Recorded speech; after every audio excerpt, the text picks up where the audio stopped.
Picture this. You finish your first custom keyboard.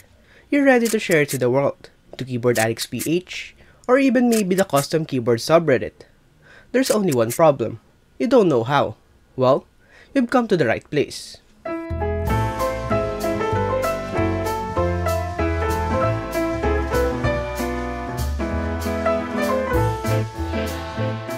Before we start taking photos, let's talk about the board I'll be capturing photos of. This is the Zeke M7W, an affordable custom keyboard from Zeke, and I'm a bit late to the party.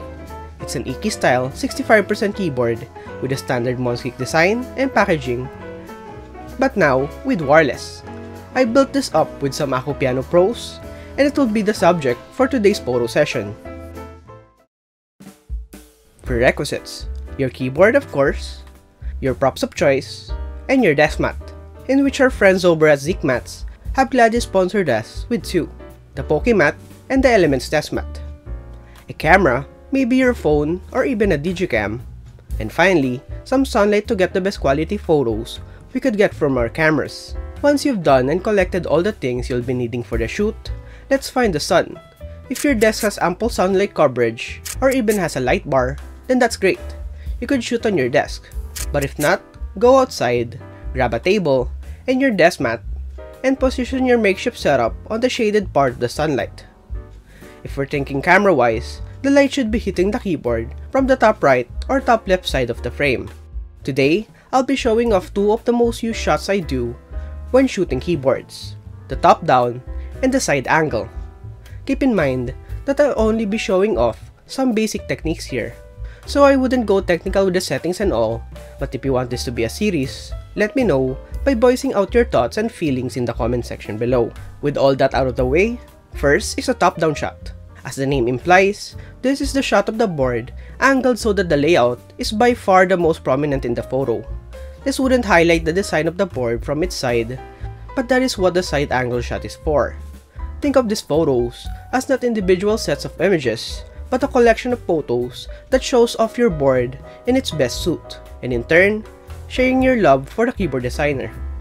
In doing the top-down, a key factor to this is to style your shot in a way that feels right for you, by adding props on the side, like a mouse, some desk toys, or maybe color matching your desk mat and accessories to the board. Place the keyboard in the middle, and go on from there. Add and remove props as you wish, and you'll eventually find a balance in composing the shot. Once you're happy with what you're seeing, start taking photos. Top-down aids a lot on having a leveled horizon, a non-crooked frame, and good emphasis on the keyboard in the middle. So try and grab some more shots than you're used to, so that you could pick the best, non-crooked one for editing and posting.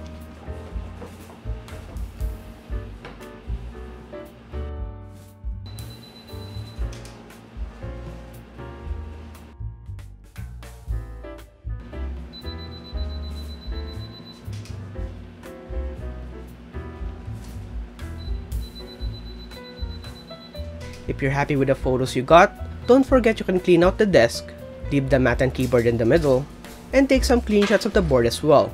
And with that out of the way, we've covered the bases for the top-down shot. Let's now explore the side angle.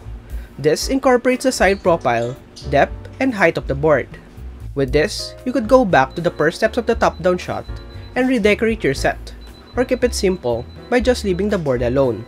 You could get a low-angle shot from the side, a higher angle photo of the board, showing off not only the side, but the width as well. Or you could go technical, and go for an isometric view of the board for some symmetry. Don't lock yourself on one side as well. Show off the back, the rear, and even the front of the board. We've set up the top-down shot earlier, so that no matter what side you're on, the photos would look nice. Just keep in mind the position of the light. It's in these two types of shots that we get nice photos of our boards.